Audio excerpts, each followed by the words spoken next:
Hey, Brad. Hey, buddy. So earlier this week, in fact, earlier today, even Ben Troop, former Florida tight end, was approached about the Super Bowl and how Tom Brady is going to be playing in a Super Bowl in three separate decades. Yeah, it's pretty insane. It's mind blowing. Well, Ben Troop was approached by a young man and was asked, "What's the one thing that he's done in three separate decades?" Troop's answer: "Well, he's seen Georgia not win a national championship in three decades." He ain't lying. He ain't lying. You know, Early, sometimes them football boosters will provide your family with a car or even house if you keep nice and quiet about it. They're gonna do what now? Welcome to the place where if you ain't cheating, you ain't trying is a way of life. Just keep it down home, cuz. Where degenerate gamblers can congregate in peace. Money, yeah. Money, yeah. Where screaming at 20-year-old kids on TV is just another Saturday. Every fiber in your bone, and you take it and you beat the piss out of them. I'm talking about beat the piss out of them. Let's go whip their ass. Let's go. Where game days don't end until the Rainbow Warriors say so. It hits the upright. Oh my God! It hits the left upright. It hits the left upright. They are the bagmen that Danny Sheridan never found. I went to him with a strong-ass offer. And it all comes to you with a splash of bourbon on the side. Woo! This is the Friends of the Program podcast. Hello, everybody. Welcome into yet another episode of the Friends of the Program podcast. I'm Brad. He's Drew as we get set to talk a little more Auburn sports with you today, plus expand out into the SEC a bit more. Some interesting topics that we want to talk about. They hit on Auburn with a pretty good basketball week last week, despite one loss, and we'll get into that loss Bounce back with a monster win against South Carolina. Some news out of the football program, which is where we'll start today, and a few other things on the side as well. But before we do that, Drew, how are you doing, and what are you sipping on this week? Well, this week, personally, thank you for asking. I'm doing very well. Just another day in paradise. And this week, actually last night, I was able to have some makers and tumors. I finally finished off my jug that I got way back at the beginning of the football season. Was that even good still, or just? Well, what you do is I finally figured it out. What I did was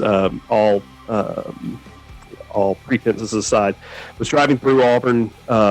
One at some point had to get through really quickly, and ended up buying 3 jugs of Toomer's lemonade and froze 2 of them. I was able to do this like right before kickoff of football season this past year, so I was able to work through each of them, take out one, and then freeze it or unfreeze it, leave the frozen one there. So I was able to milk all of these through the football season, and I was like, I had about that much left in the jug. So I said, all right, I'll watch it for the AFC Championship game, because that'll be a pretty good game. Sure. And it would have been had you listened to me. Well, it was. I ended up walking away with about $40 at the end of it. Thank you to Tom Brady, and for the first quarter, thank you to the Buffalo Bills for driving up that price a little bit more. But I was able to finish that off with two tumors and makers. So that's what I did there. Tonight, though, we'll be doing the ever beautiful Eagle Rare. One of my favorites. If I don't have any Woodford Double Oak, that's my bar. So that's I know that you're not the biggest fan of the rare, but I absolutely love it. Very delicious. Oh, as you know, since I moved to Texas, I have gotten into tequila. Yes, you have. Maybe even a little more so than bourbon, which is kind of crazy. But that is kind of crazy. I like a good sipping tequila, and this is, you talk about like a floor, right? This is a floor sipping tequila for an añejo. I got to make sure I pronounce it right. I'm not the best, right? So an añejo, for those who are the uninitiated, is a tequila that has been aged in a bourbon barrel, usually for 18 months to 2 years, somewhere in that range. So this isn't something you go take a shot with salt and lime. If you do that, I want to punch you. But this is something that you can easily sip on all night. It's got that nice smooth finish, a little oakiness to it, but also the very tequila flavor of it. It's not going to be something like you were shooting back in college on the party nights. But Tequila Corazon de Agave, the Añejo, is tasty. I like it. Out of Jalisco, Mexico. Just for the uninitiated like myself, I do know a little bit about the tequila. Since it was aged in a bourbon barrel, would you call it a mezcal? Or No. no? So Añejo and a mezcal is totally different. Mezcal typically is a little more smoked. Okay, yeah. Which is, if I'm going to have tequila, there's nothing to me like a margarita with a mezcal, because you get that bourbon kind of burn or smoke with it. But okay, I didn't know if that translated with being in the bourbon barrel too. No, this is, and I've got some silvers down in the basement too. But this is typically, if I'm not drinking a bourbon, this is what I'm going after. Is an añejo. It's a nice little medium, I guess. You're not. It's not too heavy, but it's also got a nice little flavor to it. Profile. I like it. Very nice. All right, so let's talk about some sports this week, particularly the Auburn area, and we will start on the football field, which I didn't think we were going to have to talk about for a little bit, at least until we got into recruiting on the second signing day coming up. But Tracy Rocker decided to come back to Auburn after a decade, saw all the changes, and I'm good. Let's go to Philadelphia. And I won't begrudge a coach or a player for going to the NFL, doing what's right for them. Sure. Everybody's situation is different. It's pretty well known in circles that Coach Rocker does not like to recruit. Yeah. And now he gets to go back to the NFL, which, remember, the last time he left Auburn, he left to go to the NFL. It was with the Titans. Surprises me that he hasn't stuck in the NFL a little more, if that being the case. But getting the shot to go to the Eagles and their new coaching staff, it's a little bit of a ding on Auburn, but I ask you this question, Drew. Is this potentially a good thing? Because does Auburn now land a coach? It's not that Tracy Rocker can't recruit. No. He doesn't like to recruit. Yeah. Okay. But does this maybe give Auburn a chance to, and I hate to say upgrade at the coaching position, because he's a very, very good defensive line coach. And absolutely. I'm not that from him. Okay. Absolutely. But maybe stability comes into play a little more here. Yeah. And a recruiter comes into play a little more. There's my big selling point, because don't get me wrong, you're talking about Tracy Rocker, who molded Nick Fairley, literally. Yeah. He was the last coach to really get anything out of Nick Fairley. Just ask Lions fans. I hate to do that to him, but it's the truth.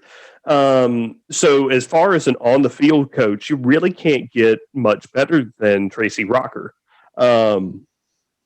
That said, there are plenty of other really, really, really good defensive line coaches that also are a terror on the recruiting trail.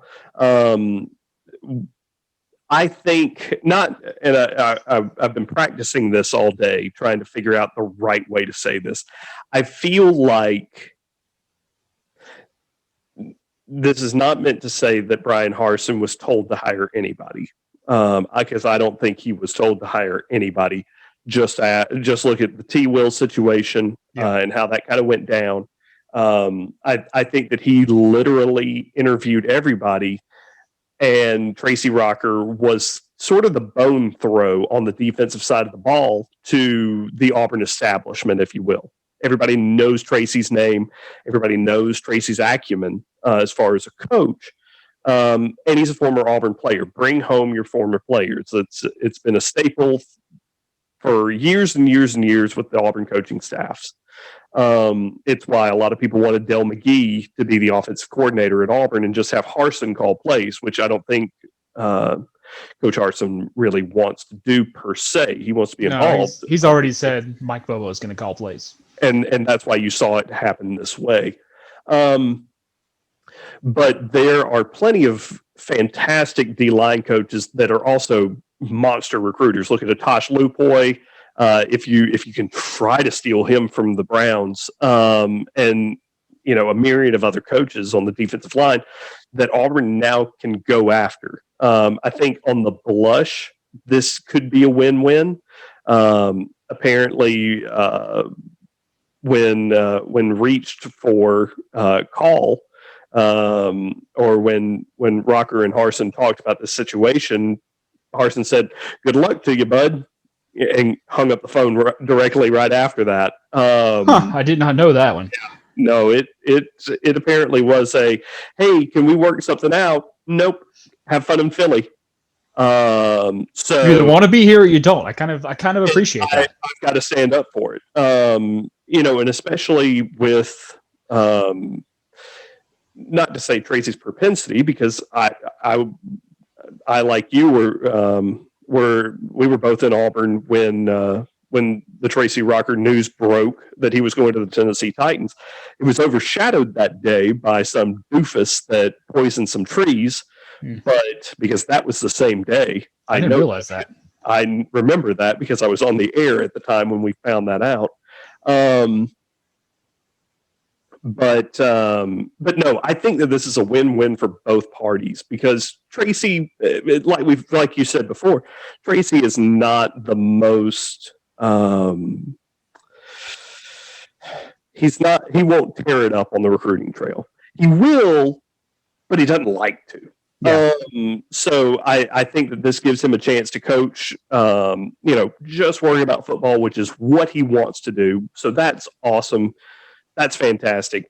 What Auburn needs right now, because Auburn, while coaching is what they need coming up for the next 2 or 3 seasons, as far as on the field, coaching the guys that they have on the field, they need the recruiting more to get through those years, because something tells me in the next year or so, you're going to see a lot more younger players show up for Auburn on those lines, and that's when the coaching will need to happen. But right now, Auburn needs recruiters.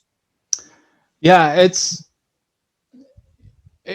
certainly. I think it throws an interesting wrinkle in. I had not heard what you said previously about what Coach Harsin apparently told Coach Rocker on the back end, which is just okay.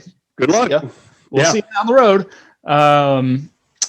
I have not seen any rumblings on who Harsin might be going after, but that's pretty typical of what we've seen out of him in this first month on the job. There are no leaks really coming out of the program like there were previously.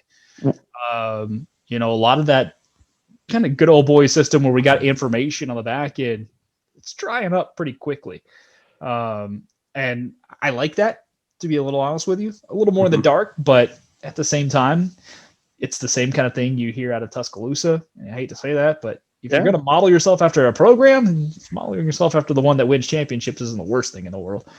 Well, and to kind of piggyback onto what you're just saying right there, that means with Tracy leaving, that means as far as former players go, there are only 2 real people that have been on staff, that are on staff, that were there previously. One's Carnell Williams. The other one's one that you don't even think of, and he's been here for forever. Chad Williams, the team chaplain. Those 2 people are the only ones that could be inside leaks, if you will, for the beat writers and everything like that, which is why you've seen these leaks dry up, because there are no relationships. And I think Carnell only being here a year actually helps that. I think if he was here more than a year, I don't know that Carnell is still on this staff. I think you're right. I think that Coach Harsin really wanted to make a clean break. He made Carnell interview and go for the job. It wasn't just handed to Carnell. No. I wonder, something makes me wonder if Harsin doesn't know that Tank Bigsby is your best player. Yeah. Is Carnell still here? Does he even get the courtesy interview? Yeah. Well, Carnell's proven he can coach. He's proven he can recruit. No.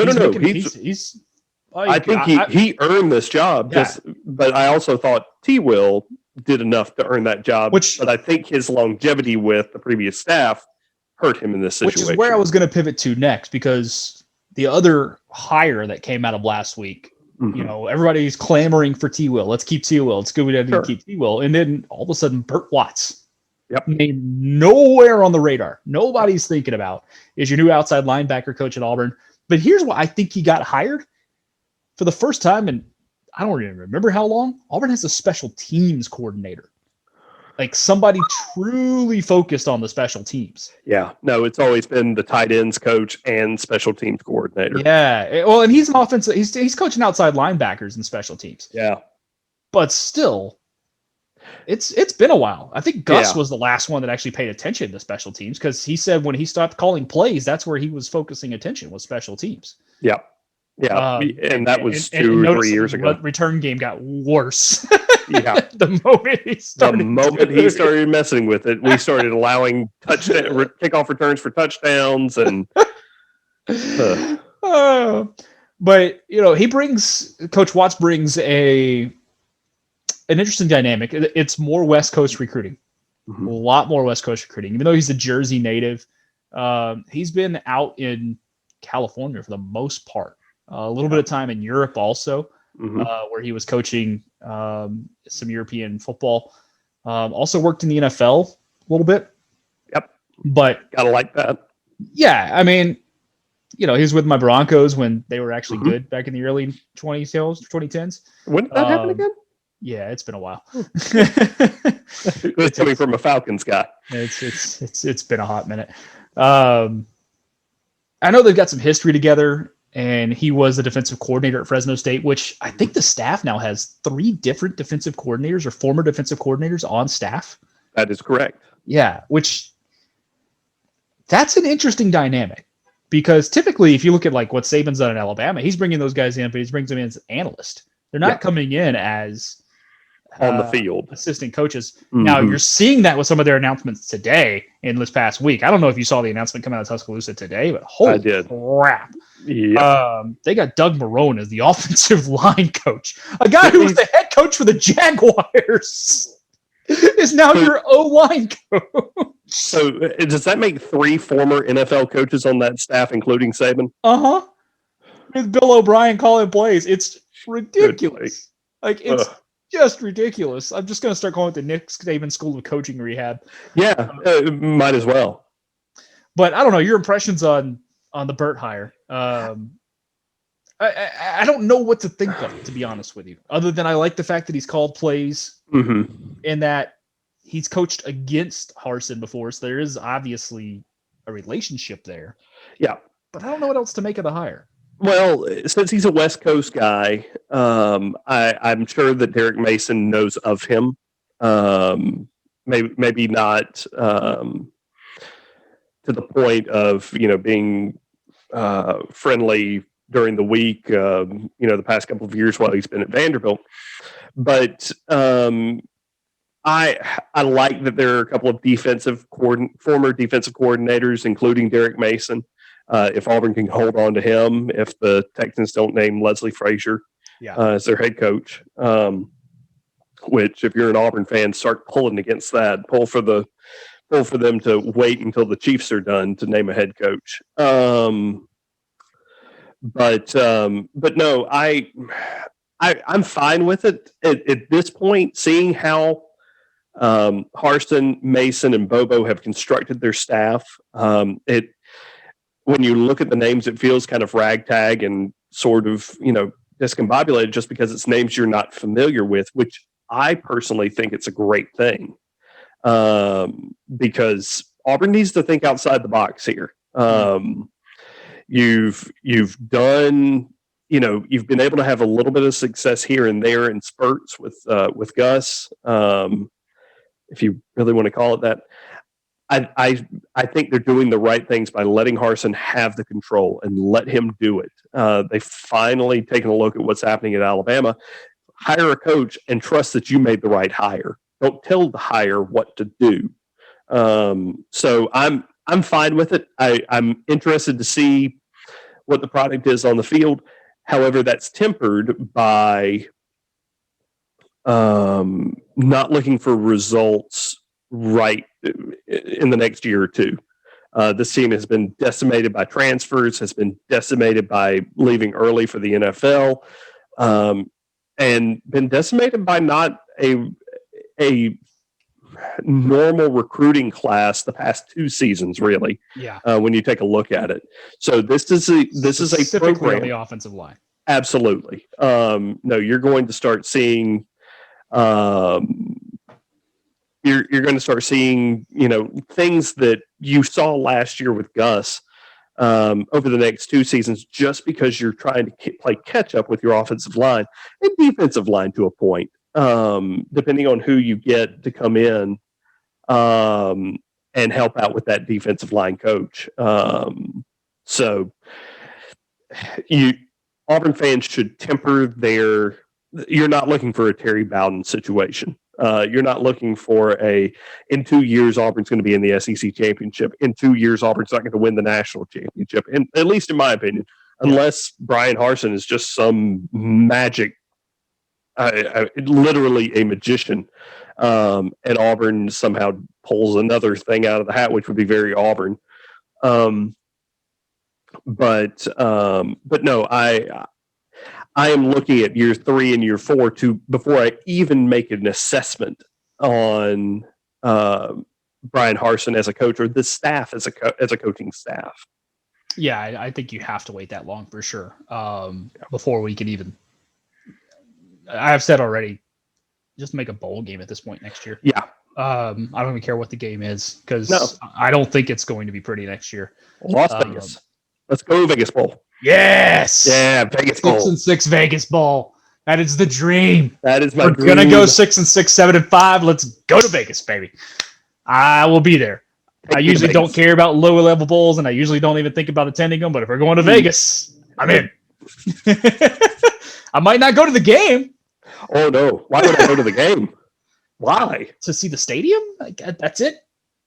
Outside of that, I don't know. Hey, don't get me wrong; they are playing it in the Al Davis Silver Dome. Yeah, it's literally a walking distance from the Mandalay Bay. And you personally could take a photo of you flipping off the Al Davis flame. Dude, I do hate that. You do need to do that. That is something you need to do. Yeah, but otherwise, I have no desire to go to random bowl. And I mean, I love you. I live in Nashville, but I ain't flying to Nashville for the freaking cold bowl game. That ain't happening. I made the decision that morning to go to the game when we played Purdue. I woke up and I went, well, I'm up, and the weather's okay. The weather's fine. It's not raining, so I'll go to Chick-fil-A and call up my buddies. Yeah. Speaking of bowls, the Super Bowl. And I only want to talk about it for a second, just because there are a couple of Auburn players that are going to be there. Carlton Davis and Jamel Dean, both with Tampa, knocking out Montrezl Adams from his chance at the Super Bowl yesterday. Also, Prince Tigo Wanego will be on the practice squad for the Chiefs. Likely not to play, but we'll get to practice and we'll travel, I'm sure, with the team. Though he won't get to play. But nice shout out to those guys. He's closer to the Super Bowl than I'll get. I forget how many years exactly that is, but it's a lot of years in a row where Auburn's had at least one player make the Super Bowl. Gosh. Yeah, they're well represented. The school is well represented. One other coaching thing I want to talk about football-wise real quick, too. It's a former coach in Cody Burns, and this one I'm interested in seeing over the long term, Drew. He's heading to UCF to be the wide receivers coach at UCF. And you hear a lot of chatter, especially on message boards. Man, Cody's he's not good as a coach, whatever. Do we know how good Cody Burns is as a wide receivers coach yet? Because was he hampered by the system, by Gus's system? And are we going to find that out at UCF where they run a little more complicated scheme? You're going to find out a lot about Cody Burns in this move because which he needed, by the way. He needed to get away from Gus. He needs to learn something else. He needed to do that, and just like T. Will, in my opinion, needed to go away because I personally think that T. Will needed to go away so that he could become Auburn's next head coach. T. Will would have been pigeonholed as a linebacker coach his entire career, just like Rodney Garner had he stayed here. Absolutely. So I actually love. I hate to say it that way. I love that T. Will is going to go to somewhere else, as long as it's not somewhere to out recruit Auburn, because I think he can. Oh, absolutely. I'm very excited to have him go and round out because that's what he needed. Because you're absolutely right, he would have been pigeonholed. But going back to Cody, not to overtake you in your topic, I'm really interested to see how he does with Josh Heupel because that is a system that has to have a really good wide receiver coach. And we're going to find out about Cody Burns. We're going to find out if it was Gus, if he was hamstrung, or if he really is a good wide receiver coach. We know he can recruit because somehow he got players that should not have been coming to Auburn, getting into Auburn. They should have been going to better programs. And identifying players. So can he coach them up down there? That's going to be fascinating to me. Mm-hmm. All right, before we move on to basketball, because I know we want to get deep into basketball here in just a second with the last week. One of the more interesting things I saw come across the news wire last week with Auburn, Drew, mm-hmm.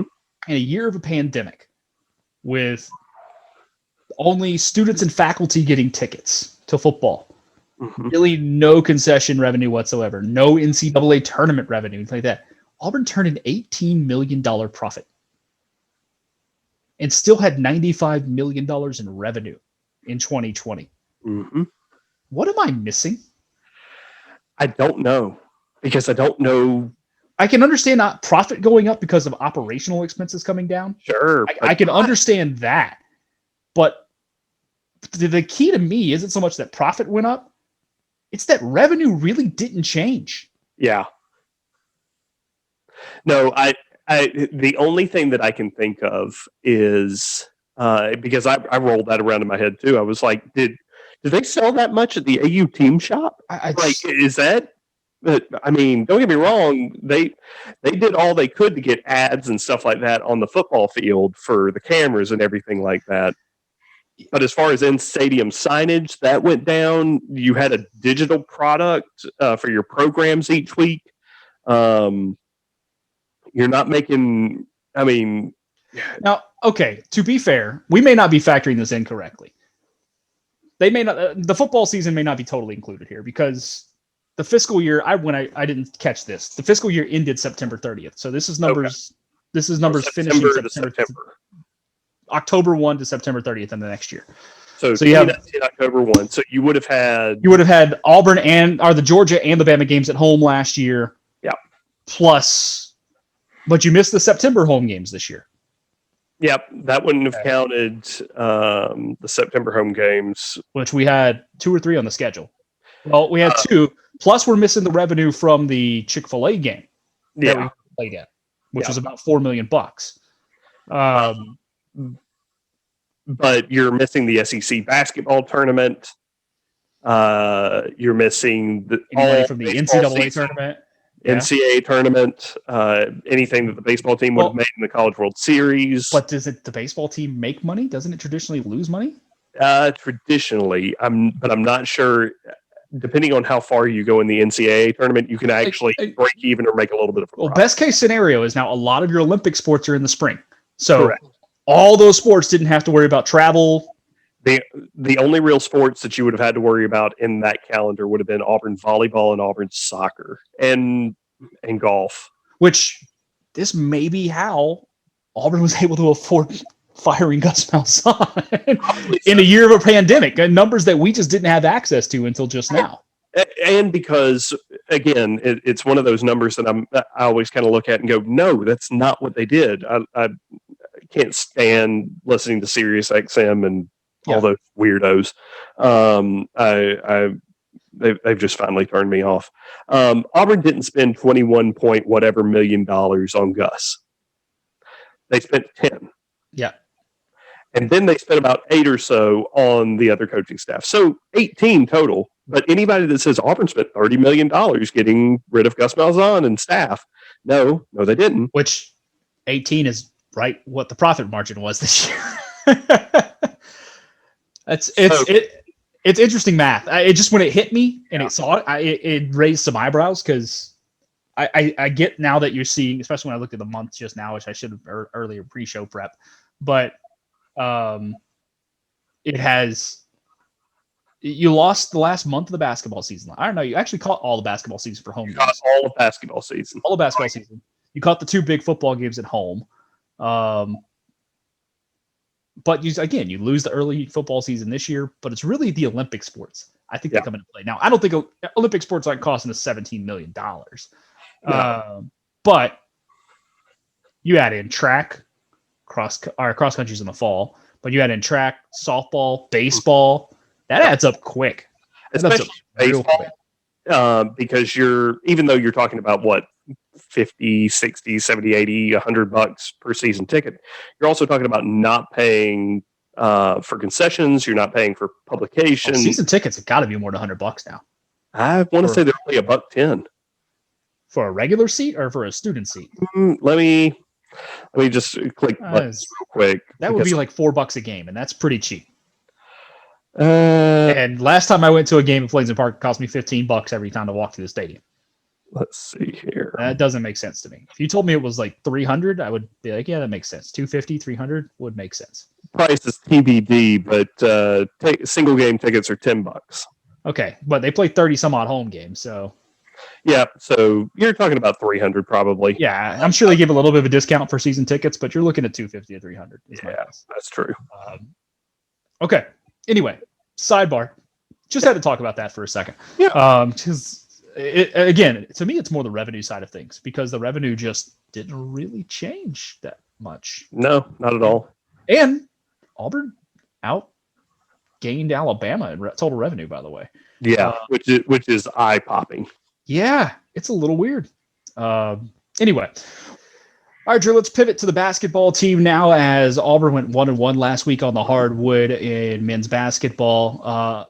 We'll start at Arkansas, which, quite frankly, was a bit of an inexplicable loss for the Tigers. Auburn got up 19 in the first half. Looked like they were just going to roll over the Hogs after losing to Arkansas in Auburn Arena earlier in the year without Sharif Cooper. And then all of a sudden, everything just flipped on a dime in the first 5 minutes of the second half. And the Tigers end up losing to Arkansas late. Tried to make a game out of it in the last minute before finally falling by a few points. I believe the final was 75-73. That's correct. That is a game, and it's going to sound weird. I'm about to say this. I think is ultimately good for this team long term, especially the growth of this team. We talked last week about, do we think Sharif Cooper's coming back next year? Already we're in this conversation. A lot of people are. I saw a mock draft the other day that had him going 25th. And if he goes 25th, he's coming back. Yep. He's coming back. Yep. If he's projected in the lottery, he's gone. It's really that simple. Yeah. Mm-hmm. It's that simple. But if he comes back next year, Auburn might legitimately have 2 lottery picks on the team. Yeah. With the 5-star who's coming in as well. So the question becomes,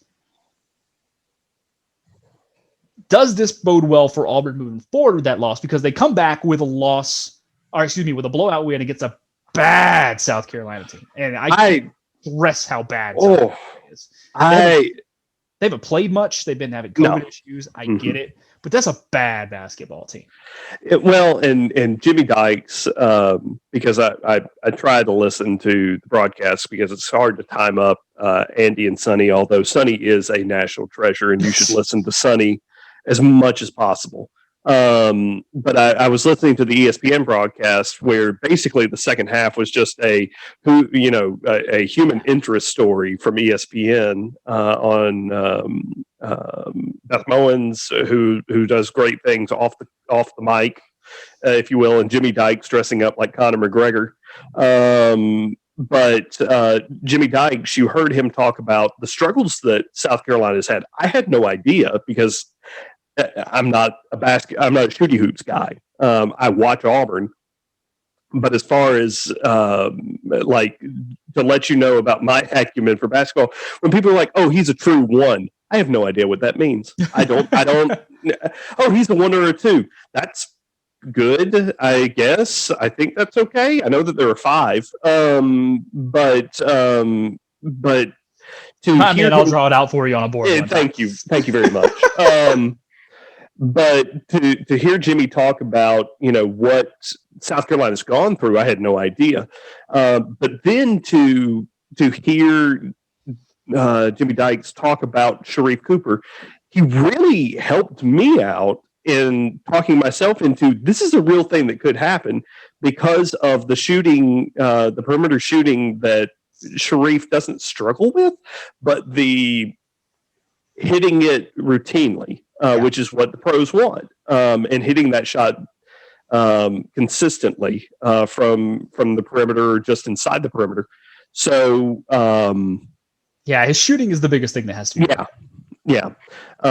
So that really kind of keyed me up to this is a thing that could happen. Yeah. I thought the team, and I know how they played against South Carolina. I know how they just dominated, scored 109. First time Auburn scored 100 points in an SEC game in over 20 years. Yeah. I thought the first half of the Arkansas game was the best half I've seen Auburn play all year. And I say that because of quality of competition.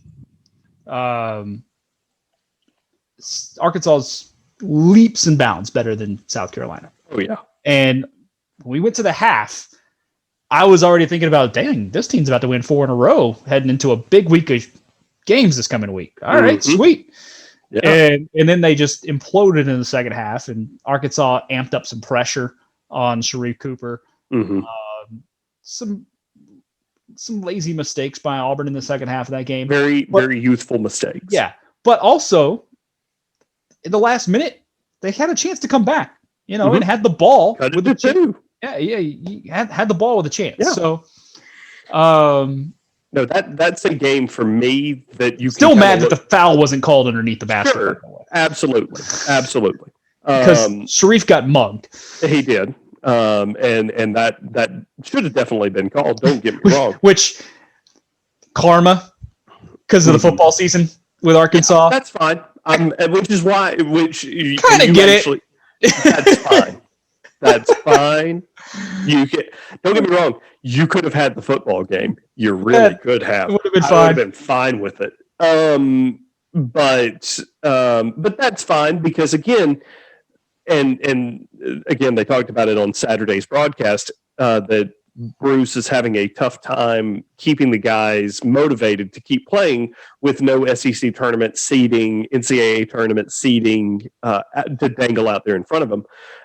But I'm fine with using this as an extended preseason, especially if Sharif Cooper comes back.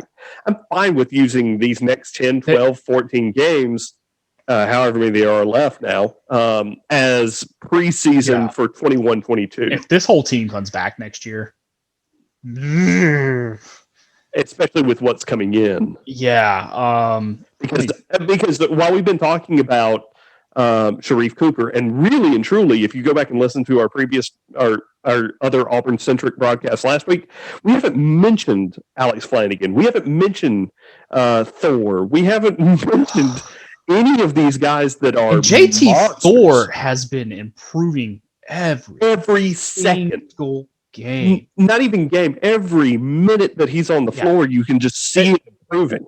And so next year, if you don't know just yet, folks, already signed a letter of intent. Jabari Smith is coming in from Tyrone, Georgia. He's the number 5 player in the country. He is coming in at a position where he's going to press JT Thor a bit. He's a power forward, 6'10", 210 pounds. Now you could either play them at the same time, and with the way with the way Thor's shot has come around, you could actually think about moving Thor out to the 3 if Smith comes in and plays the true 4. And then you also have a 4-star shooting guard coming in, and Trey Alexander. So we only have 2 guys committed right now. One signed, one's a hard commit, but with everybody that is already on the court being young. And we're not on the court. Good. Remember, Justin Powell's not out there. No, Justin Powell's not out there. And remember this, too. With Jabari Smith, he is now the highest rated signee ever for Auburn basketball. He's higher rated than Sharif was coming out of high school. Let that sink in. So when I tell you next year, Auburn might legitimately have 2 lottery picks on the team if Sharif stays. I'm not being hyperbolic when I tell you, folks, if he stays along with the rest of the core of this team, you should start making Final Four plans. Because that's not that the goal. The goal should be the Final Four. The minimum should be the Elite Eight. Whew. If all that comes back next year. Whew. And that's such a weird thing still for me to say about basketball. I was about to say, most of my life. Yeah, like it's just a weird thing. But I can remember going to Auburn football games when I was a kid, right around my birthday, and Auburn would always be, they'd have before the Auburn Georgia game in Auburn, they would always have like an exhibition game, like one of the exhibition games for the season when it was pushed back, or when the season was a little bit like Thanksgiving was the beginning of the season. The Great Alaskan Shootout was the beginning of the season. I can remember Auburn playing Marathon Oils All-Stars one year. and my dad took me to the basketball game because we were going to go to the Auburn Georgia game. And I remember it was still before my time of understanding that Auburn was a school and had sports teams, that it just wasn't Auburn football and then these people in the city of Auburn. And I would ask Dad, so like, what's going on here? And he was like, this is Auburn's basketball team, and they have a men's team and a women's team. And I was like, oh, well, who's better? And he said the women's team could beat the men's team. Oh, yeah. Back in the day, because that was true. I don't think a lot of people realize Auburn history. The women's team went to 3 straight championship games. Uh-huh. Not Final Fours, championship games. They lost all 3. They were the Buffalo Bills of the late 80s. Uh-huh. Oh, yeah, in women's basketball. Should have beaten Louisiana Tech. Tennessee, they're kind of good, so I'll give them those. But should have beaten Louisiana Tech that 1 year. Just to give you perspective on this team next year if they come back, Auburn has had 3 5-star signings all time. 2 of them will be on the court next year. The other was Mustafa Heron. Uh-huh. Okay. Auburn, in their top 10 signings all time, 3 of them will be on the same team when you throw JT Thor in there. Okay? So you're saying they're going to be good? I'm saying they're the most talented basketball team that's ever stepped foot on Auburn's campus. If they come and they may be right now, but if they come back next year. If everybody comes back. And I'm not convinced Sharif won't come back right now. From the quotes that I've seen Sharif say, where it's early in our travels together, it's early in the building process. Sharif looks like he's all Auburn, which I think he wants a run at the title. I think he wants a run in the tournament before he goes. He wants a ring. I think so too. I think he wants at least to make a run in the NCAA tournament to experience. Which, looking back, I'm so glad Isaac left when he did. Because it would be so unfair for him to stay this year without getting a run at the tournament. Exactly. Because he's not staying next year as well. That's just insane. You're rolling too many dice. So I'm very, very happy that Isaac got his, so to speak, because he's doing Auburn huge benefits by just being Isaac Okoro in the NBA right now. Oh, absolutely. Absolutely. We'll move on to this week, though, because tonight, this show is going to air Tuesday night, or Tuesday is when we're going to drop. So tonight, Auburn is on the road. Mm-hmm. Back-to-back top 15 matchups on the road for the Tigers this week. One in conference, one out of conference. Actually, I'm sorry, I said on the road. One's at home, one's at the road. One's at home. I forgot tomorrow night's on. Actually, Auburn's the favorite tomorrow. Which is crazy, and I was going to get to that. Number 12 Mizzou comes into Auburn Arena. No, you're good. Number 12 Mizzou comes into Auburn Arena, an 8 o'clock tip-off. And Auburn's a 2.5-point favorite in this game against a team that has lost twice all year, if I'm not mistaken. Uh-huh. Like, I understand what kind of basketball Auburn's playing. I like the kind of basketball Auburn's playing. I think they legitimately can win this game. But if you look at the ESPN FPI, they've got Mizzou winning this game 56% of the time. Yeah. Okay. You don't really have the jungle home court advantage of the past. Nope. Because the students nobody's there. Yeah. Nobody's there. Okay. I certainly am not going to just out and out pick against Auburn because I like what Auburn's doing, but you got to also look at Mizzou, who went to Tennessee this past week and really didn't have any problems in Thompson-Boling Arena. Beat the dog. Tennessee had a horrible week last week. Ugh. I mean, don't get me wrong. Getting a top 5 AD was out of the left field. But this is the same team that went on the road and lost by 15 to Mississippi State. Exactly. That's exactly what I was going to bring up. This year is literally a case, just like we talked about in football at the beginning of our shows. It's a week by week, case by case. Every team is brand new week to week, unless you're Alabama. They're playing really good basketball. Well, and I'm talking about Alabama football as well. A quote from Chris Hollander, who is an assistant coach for Missouri, came out and said, we didn't even scout Auburn's games before Sharif Cooper. Smart. And it's smart. He said, quote, it's a new team. It's a whole new look. He's absolutely right. This team, and this is not a knock on Alex Flanagan at all, this team with Sharif at point is a completely different ball club. And not to say that when he's out of the game, Flanagan's a natural too. He's a natural. Exactly. He's a natural. Actually, 2/swing 3. He could be a swing. He's a swing small forward, along with a shooting guard. He can play both. Kind of that hybrid Michael Jordan role, actually. But him touching the ball to distribute is not his forte. Even I can see that. He can do it, but it's not his forte. He doesn't feel comfortable with it. It doesn't look like. And Auburn's getting to the point now where when Sharif's not on the court, it's okay because it's not our dominant look. Yeah. So I totally agree with the assessment. It's going to be interesting to see if Missouri goes back to what Arkansas did with doubling Sharif and how Bruce prepared for that, because he knew it was going to come up at some point, and he's too good a coach to not install something to get around that. Yeah. I think Auburn beats Missouri at home. I do. I like the matchup. I think Auburn's playing better basketball. I'm honestly more interested in the Baylor game on Saturday, even though it's non-conference, because I think it's more of a litmus test of where this team could be down the road.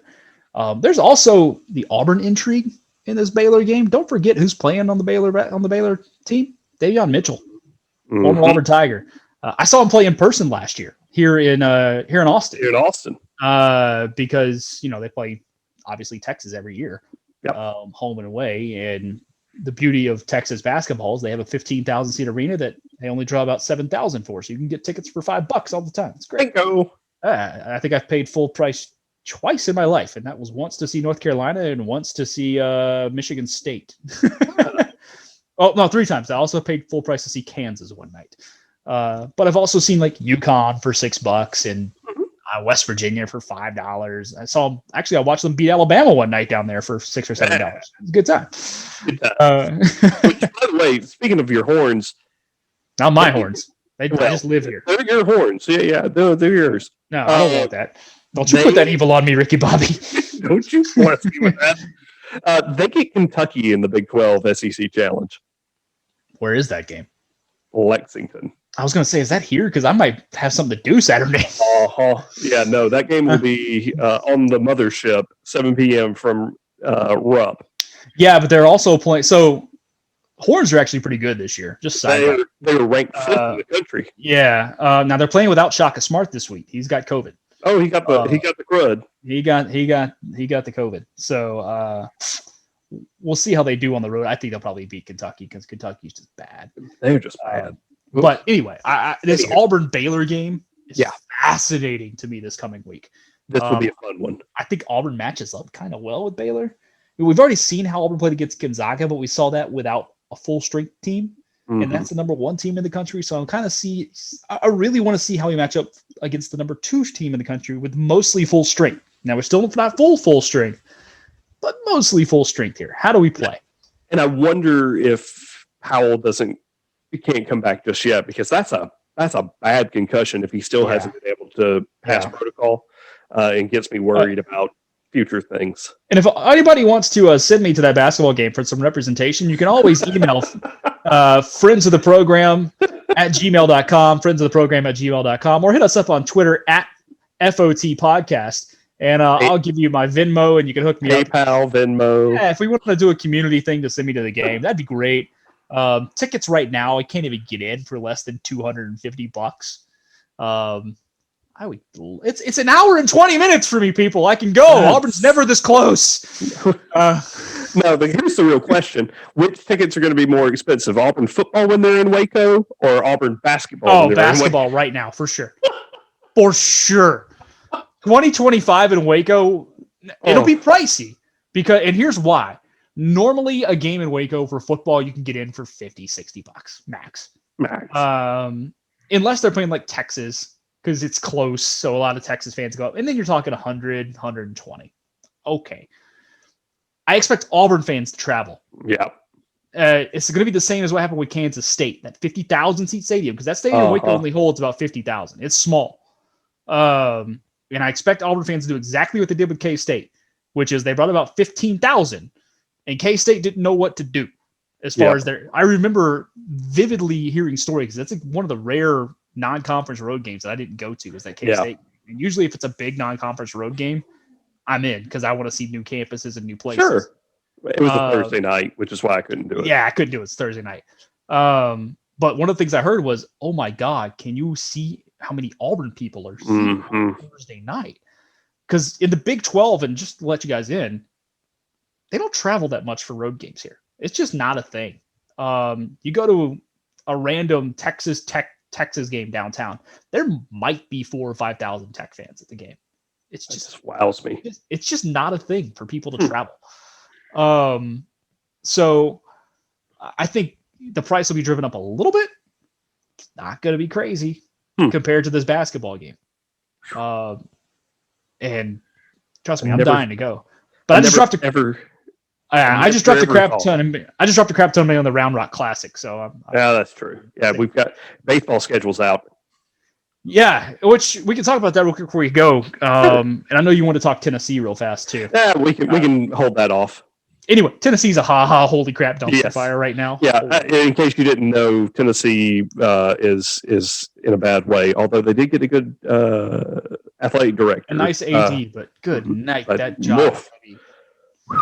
That is a project. Whoever's taking on that job is pretty much becoming the Mike Shula of Tennessee. Yep, it's exactly what's about to happen.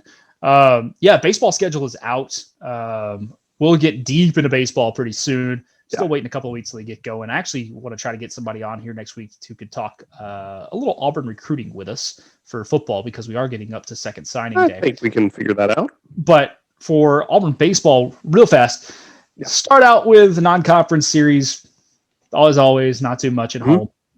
But week 2, they're coming just down the road here for me, which I cannot wait for. And I will be at all 3 baseball games. Drew, unfortunately, with a pandemic, he was planning on coming, couldn't make it this time.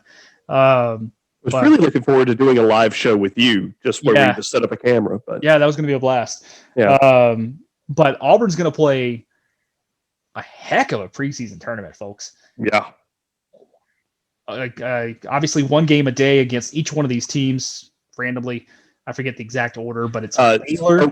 It's Oklahoma on Friday. Okay. Baylor Saturday. Texas A&M Sunday. Texas A&M on Sunday. The A&M game will be a non-conference game. Yeah. That's a heck of a lineup.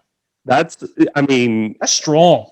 That's 2 teams that are definitely going to be in the NCAA tournament, and a Baylor squad program that is traditionally a 2 or a 3 seed. Every once in a while they'll pop up and host. Yeah. So that's a fantastic lineup of teams when you throw Auburn in there. I cannot wait to.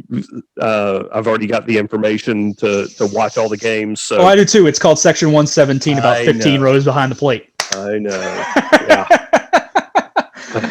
I'll be there for 3 of them. I've got Auburn friends here locally. I told them that it was happening. They said, "Oh, I got a ticket for Saturday. I got a ticket for Sunday. Which one are you going to?" I'm like, "One." All of them. I'm taking Friday off, dude. I'm going the whole weekend. I've got 27 innings of baseball to watch. Dude, I broadcast. You know me. I broadcast sports. I broadcast Division II baseball for a team here locally. They have a home series that weekend, and I've already told them, I'm like, "Sorry guys, you got to find somebody to back up this week. I'm not gonna be here." Out. Real quick, looking at the rest of the non-conference, that Xavier series is going to be really good. That's a team that is always on the fringe of getting into the NCAA tournament. I'm jacked about that one, that it's 4 games. We played them. recently, haven't we? Yes. A couple of years ago, we had a 3-game set with them when they went to the NCAA tournament and made it to Championship Sunday. So that's a program that's on the way up. Then after another week, we get into SEC play. Auburn will travel to Oxford for Ole Miss. They host Kentucky, who is looking to bounce back after a couple of rough seasons. Yeah, they had that one really good year about 3 years ago, and then since and built them a ballpark. But yeah, they built a brand new park, which that's the other thing in the SEC we should talk about too. The amount of new ballparks that have gone up in this conference. Oh my gosh, Florida's just building a brand new one too. Yeah. State totally redid last year. Oh my gosh! And if you haven't been to that ballpark, no, I haven't. So. No, you need to go. Arkansas will follow the Wildcats as the Tigers travel to probably the best atmosphere in the SEC in Baum Stadium. They'll turn around and host Mississippi State, then travel to Alabama, which is an up-and-coming program. Do not be shocked if Alabama makes it to the NCAA tournament. I won't be.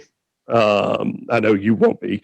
Then Auburn will return home to host those Florida Gators, travel to Georgia, back home against LSU, and then they will also play host to Texas A&M before wrapping up the season at Missouri. If you're unfamiliar with college baseball, folks, and you're like, oh, okay, that's our conference. That's what we play every year. Let me put this into perspective for you. Mm-hmm. Auburn is our previous season ranked 22nd or 23rd? 23rd in the country. That's good for 9th in the SEC. Let that sink in. 23 teams, 9 of them are from the SEC. That's rough. And I think 7 of them are on the schedule. Let me do some real quick 6 or 7 of them are on the schedule. 1, 2, 3, 4, 5, 6. I'm not sure about Georgia, but I'm pretty sure Georgia's on there too. So yeah, that gets me to 7. Yeah. We caught a break with that. That's the weird thing. When you say, gosh, 7 of the 10 weekend series that's actually catching a little bit of a break because that gives you 9 games against teams you should ostensibly at least win 7 against. Replace Missouri with Vanderbilt, and you've got one of the toughest schedules in the country. It's a blessing to just avoid Vanderbilt. Or even add Tennessee instead of Kentucky. Yeah. Because Tennessee's an up-and-coming program in college baseball as well, with Adam Vitello. And South Carolina should be coming back any day now. Yeah, I think Carolina's about 2 years away, maybe a year away. But again, you're not catching very much of a break because you're talking about a Kentucky team that if they don't do it this year, they got to do something. And a Missouri program that should have been in the NCAA tournament 2 years ago and got shafted. You know, we talk all the time about football in the SEC West and how tough the SEC West is. Mm-hmm. Football is a freaking pillow fight in the SEC West compared to baseball. Well, because there are no off weeks in the West. I'm talking SEC, but you get a few off weeks in the East. You get Mizzou, you get a Kentucky. Sure. You know, Tennessee's not usually that great. South Carolina's down right now, even though they won some titles. Mm-hmm. The West, all 7 of those teams can legitimately make the tournament this year.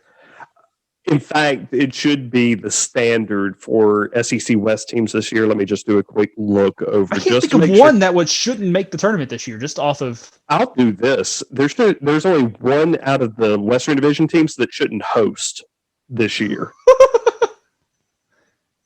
Bama? Bama should not be in, I don't think yet. And even then, they should be, if they're not a 2 seed, I'm going to be surprised. Yeah. Like, you're talking about 7 of the top 16 teams, or 6 of the top 16 teams, and then Bama's a 2 seed that's going to mess up somebody's life. 17 and 13 can legitimately win the West this year. And just to give you a heads up, I'm looking at you, Florida State, when I say going to mess up your life, because they're going to send Bama to you. No, they'll send us there. You know how this works. Come on. No, because Auburn's going to host, in my opinion. I think Auburn's got the talent to host this year, which is the last check mark for Butch. Actually, the last one is to host a super regional, but one of the last 2 things that he really wanted to do when he got to Auburn was host a regional, host a super regional, make it to Omaha. Homeboy's already made it to Omaha. Yeah, but we got to win Omaha. Yeah, we do. I want that trophy. I do too. Even if we don't win it, I just want to make the final series. Oh, don't I'd love to tease just me. make it to the final series. I don't know if my heart, like even the mention of that, just made my heart skip. It would cost And me I so don't. much money, but I would be there in 2 I would- seconds. I would. I literally could quit sports at that point. It If would Auburn cost wins the me- College World Series, I'm done. It I would don't cost want to me do this anymore. So much money, but I don't even care. I don't even care. I'd probably drive. All right, fine. I'll drive to Omaha. It's fine. I don't. I'd crawl on my belly. And with that, we'll end the show this week. Folks, thanks for joining us. We appreciate it. We'll talk more about Auburn sports next week. We'll bring in a recruiting, guru expert next week and really dive in deep into Auburn football recruiting. Where the gaps I know a have been. guy. Yeah, I figured you I did. got a guy. We're going to fill in the gaps next week of where Auburn needs to finish out signing day, traditional signing day, which has actually become like a secondary signing. Yeah, day. Nowhere nearly as also good as it used to ran. be. Oh. But with the transfer portal in play, how much with new players back in play after coaching changes, especially at Tennessee, there's a lot of transfer portal options at Tennessee coming out, so you can get some SEC caliber players. They're already ready to go, ready to play. We'll get into that next week because I think it's an interesting talk. We'll also talk about Auburn's basketball week against these two ranked teams in Mizzou and Baylor. And in the coming weeks after that, we'll probably start previewing in depth on the Auburn baseball side of things. We'll get an expert in here for that, although Drew might be the closest to it that you ever are going to meet. But we'll talk to somebody else in the Auburn baseball program as well. Why not? Who's close and connected. And continue to work your way through the spring sports season. Any last words, my friend? I think that'll do it this week. Very excited for the shooting hoops week, and yeah, just excited to get closer to baseball.